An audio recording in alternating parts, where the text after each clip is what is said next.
Hello, shalom, welcome back to the Barbecue Network channel. Hope everyone is having a good day. Let's discuss a movie that I'm rewatching and reviewing, and it's called Midnight in the Garden of Good and Evil. I would say it's probably one of the lesser known or lesser discussed movies that he directed. He doesn't appear in the movie, and it was made in the 1990s. In that era, he was appearing in most of the movies that he directed, so it's historically overlooked, I would say. And Gene Shalit says on the back of the box here, a mystery laced with class.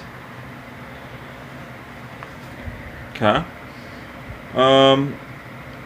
This has a special edition bonus, The Real People in the Garden, an interactive tour of Savannah, and interviews with the people depicted in it. I was on the set of this movie for about 3 weeks and met Clint Eastwood, a variety of the other people that were involved in the making of it, including John Cusack, and a woman who was in that era. I believe her name is Irma P. Hall. Allison Eastwood, Clint's daughter, she was in Absolute Power as well. She's in this film. And she kind of supervises John Cusack, as John Cusack is playing a real-life writer, I believe. Writes for a magazine, and he's sent down to Savannah to cover some of the culture and things going on in the town. The most important party of the Savannah Christmas season ends with a bang. Kevin Spacey is the affable host. Jim Williams kind of runs the town in a way, or at least the things going on. And he shoots a man to death. The party is over and the mystery begins. Clint Eastwood weaves murder, mystery, and voodoo into an adaptation of this John Berendt bestseller based on true events. Yada yada yada. Screenplays by John Lee Hancock, who wrote The Rookie and I believe The Alamo, and I believe he wrote The Blind Side. Could be incorrect, but I believe he did write The Blind Side. Edited by Joel Cox, who's edited most of Clint Eastwood's movies. I'm gonna rewatch it again. I don't feel that it's too much of a mystery. I feel that it's more of a drama with some comedic elements, and that it could hit harder in those elements and not try to be, I guess, as mysterious at times. It's a very interesting movie. For anyone that's Savannah, would love to see what your opinions are about its depiction in this. But it's a really good performance by Kevin Spacey. One of the more underrated Kevin Spacey performances, I would say.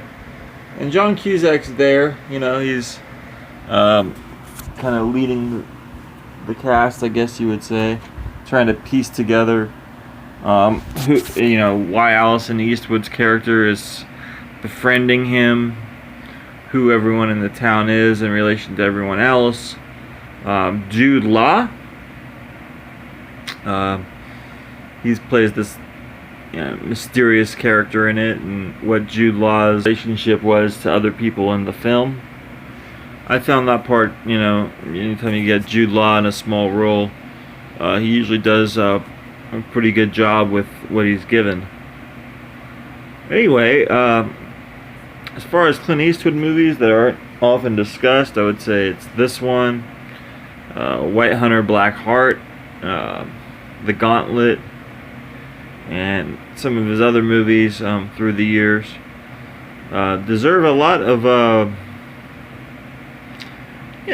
deserve some attention, because this has got some real tremendous production value. A lot of the sets, a lot of things were actually filmed on location in Savannah, but a lot of the sets were actually built to look like Savannah and recreated on the Warner Brothers backlot. So it was really cool to actually see parts of the Warner Brothers backlot, transformed into Savannah, be it through, the lavish estates inside and outside, or, the street, outdoor street area and indoor, hallways and various things.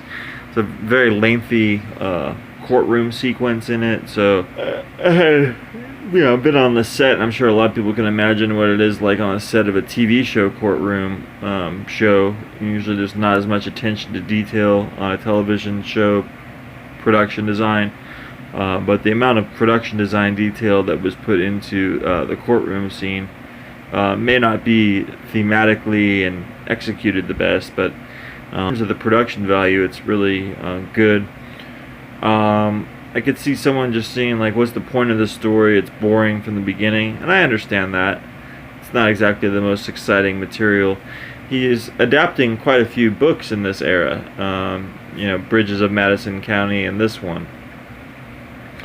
So with that being said, I recommend Midnight in the Garden of Good and Evil. It's definitely not the easiest movie to sit through and watch in one installment, and it's about, I think, 2.5 hours or so. So hope you can all enjoy it if you do go around to seeing it, and we'll do some more videos going forward. This has been a review for Midnight in the Garden of Good and Evil. I half recommend it. If you have a bad attention span or something, then you may want to kind of break it into a couple, watch it over a couple day period. I would say it's one of the more interesting experiments of Clint Eastwood's career. No, not any action really in it. It's not even a romance as in Bridges of Madison County, or how The Gauntlet has some action or romance element to it. This one's just straight up a get to know the town, get to know the people, and see what's going on as this story goes to a courtroom type experience. So it wasn't a huge box office hit. Critics did enjoy it, and I hope you enjoy it as well. Shalom, and thanks.